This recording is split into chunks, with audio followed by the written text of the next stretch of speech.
नमस्कार मु सामुएल प्रिय दर्शक बंधु जीवंत आहार को पुनर्बार आपण मानकु स्वागत करे।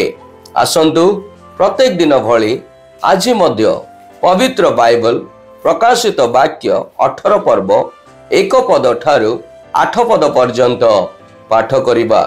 आज मूल प्रसंग बाबिल को छाड़ी दियो।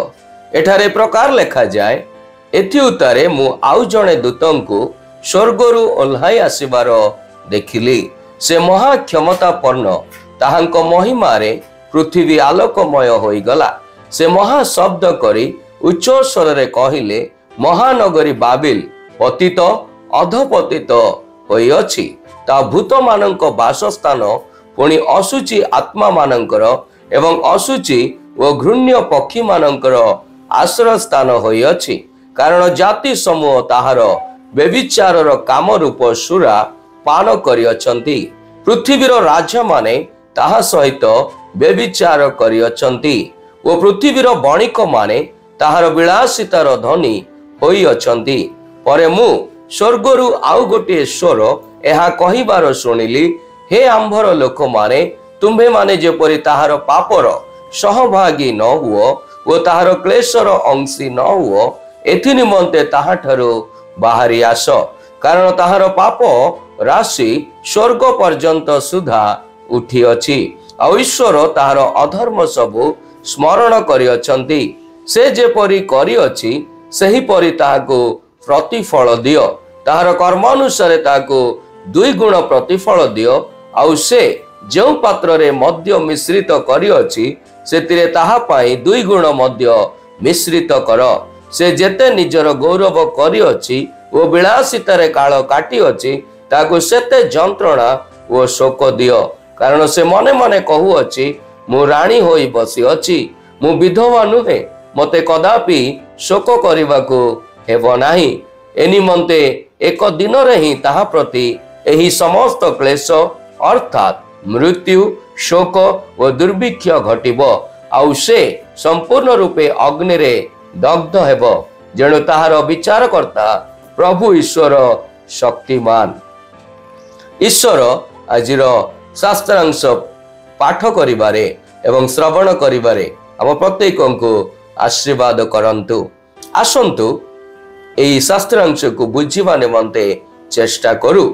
जोहन तांको दर्शन रे महान क्षमता संपन्न जणे दूतंकु अवतरण करिवार देखिले, जिए तांको महिमारे पृथ्वी को आलोकित करुथिले।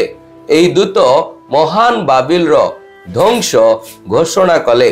से परमेश्वर को लोक मानंकु पापरे परिपूर्ण बाबिल को छाड़िबा को उत्साहित कले, जहा 14 पर्वर 18 पद रे हमें देखुछु। कारण एहा केवल प्रतिमा पूजा करि नथिला, बरं अन्य देश गुडी को जौन अनैतिकता एवं प्रचुर धन पछरे पकाइथिला। बाबिल जहा करिथिला परमेश्वर ताहार प्रति फल देबे एवं से ता शीघ्र करिवे। जदियो बाबिल निश्चित थिला जे से केबे दुख देखिबो नाही, किंतु शक्तिशाली परमेश्वर शीघ्र नगर को ध्वंस करिवे। एटा ईश्वर कि अटंती, आसंत आमे माने ता देखु। सर्वशक्तिमान परमेश्वर अहंकारी बाबिल को गोटे दिन रे विनाश करिवे। तत्क्षणात बाबिल रे दुर्ग निर्माण करबा हेतु ईश्वर मानव जाति को छिन छतर कले, जहा आदि 11:9 पद रे हमें देखु।